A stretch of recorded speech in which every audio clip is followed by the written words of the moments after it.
an isometric strategy RPG from Squaresoft where you control giant humanoid mechs. Hell yeah!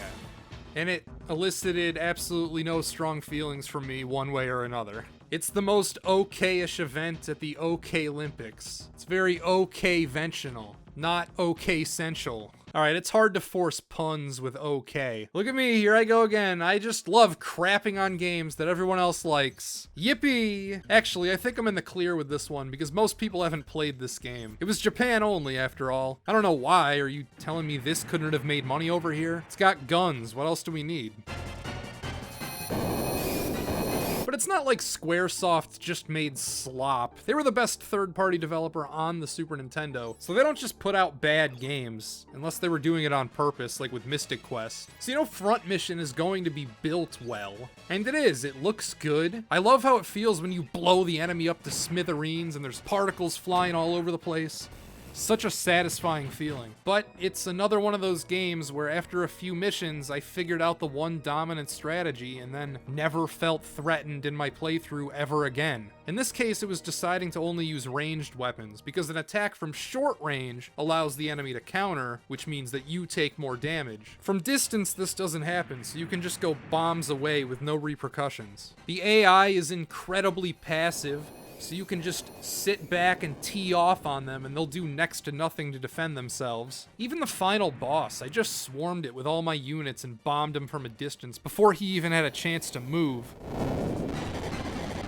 Front Mission is trying to be this deep tactical thing, but oftentimes with these kinds of games, it just boils down into me doing the same thing every fight. That's something that I've noticed with a lot of old games with the more complex systems, is that they never actually force you to engage with these complex systems to win. And that's a real shame, because Front Mission has a lot going on under the hood, you just never need to interact with any of it. Now, the last time I complained about something similar to this with a tactical RPG was with Ogre Battle. The one dominant strategy problem in that game, you could have retorted to me that doing what I did wasn't good enough to get the best ending. There are all these behind the scenes morality systems and different meters and stuff that I didn't bother playing with or filling up. But in Front Mission, there's no such excuse. You get the same ending every time. The game will always play out in the exact same way no matter how you do the missions. The only thing that matters is you getting the missions done. Now, don't take this as me complaining, because honestly I prefer games like that. I like it when games tell a concise story and don't leave things too open. You see, the more possibilities you give the player to change the story, the less you're able to do with it. Generally speaking, of course there are outliers. All I'm saying is that in Front Mission, there's no deterrent to cheesing every fight like there is in Ogre Battle. The early missions are a little bit more difficult, if only because I didn't understand how to play it yet. But even if you know what you're doing, they're more difficult because you haven't unlocked the ability to aim yet. You see, each mech is made up of 4 different parts: a body, legs, and 2 arms, each with its own health bar. It's a pretty cool system. The arms each control a different weapon, the legs affect how you move, so as you damage different limbs, they become incapacitated. It's a sweet system, and in the early game when attacking, the limbs you hit are completely random. You're only able to control what unit to attack, but you can't aim for specific body parts. This all changes eventually when you level up enough, and you unlock the ability to choose which body parts you're targeting. If the main body part is destroyed, then the entire mech is eliminated. So there's no reason to ever really aim for the legs or the arms, just shoot to kill every time. From that point on, I would just aim at the body, and every mech in the game goes down in sometimes 1, but most of the times 2, or in rare occasions 3 shots. Even boss mechs succumb to this. This isn't like some obscure cheese. This is just how you're naturally gonna play the game. Just target the body every time. Why would I take out one of the limbs when I could just take out the whole thing? It's not like it's any more difficult. It's not like the body is sturdier than the other parts. My main takeaway from Front Mission is that the game is way too easy. There's no permadeath either, and it felt like there easily could have been, because in the second half of the game, once I figured out how broken ranged body shots were, I was finishing chapters without losing a single unit most of the time. The only time I ever came close to losing was in one of the first chapters in the game, and I really didn't know what I was doing. It feels like they didn't balance the game around being able to aim. Like it was thoughtlessly added later in development or something, after some player feedback. And the battles kind of sucking in a game where you spend 90% of your time doing that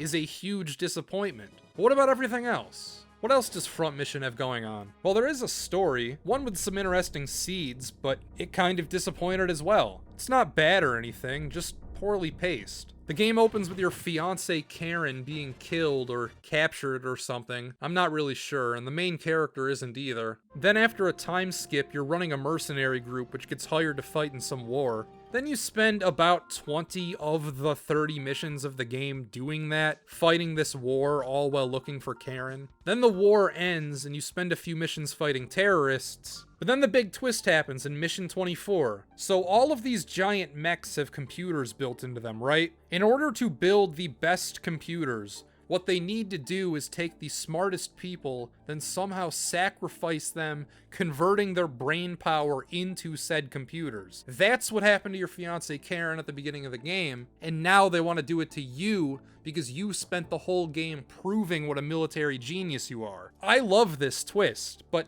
the problem is that it happens in chapter 24 of a 30-chapter game, aka 80% of the way through. Up until then, the story is a complete nothing burger. Nothing happens. You fight a war. That's what happens. It's a cool jumping off point, but that's just that, a jumping off point, but that's when the game ends. There are loads of customization options, and it's impressive how each part looks visually different, not only on the battle screens, but their main sprite changes too. That's a Squaresoft flourish, and it's something they clearly put a lot of effort into. There are so many equipable items. Each town has a shop with a whole plethora of different parts you can buy, and they're all visually distinct too. You can make your mechs look like all kinds of wacky things, but unfortunately, like everything else in this game, I feel like it wasn't thought all the way through, because all I did was the tried and true buy the most expensive item at every new shop technique. Money was never an issue. I could always afford the best gear instantly,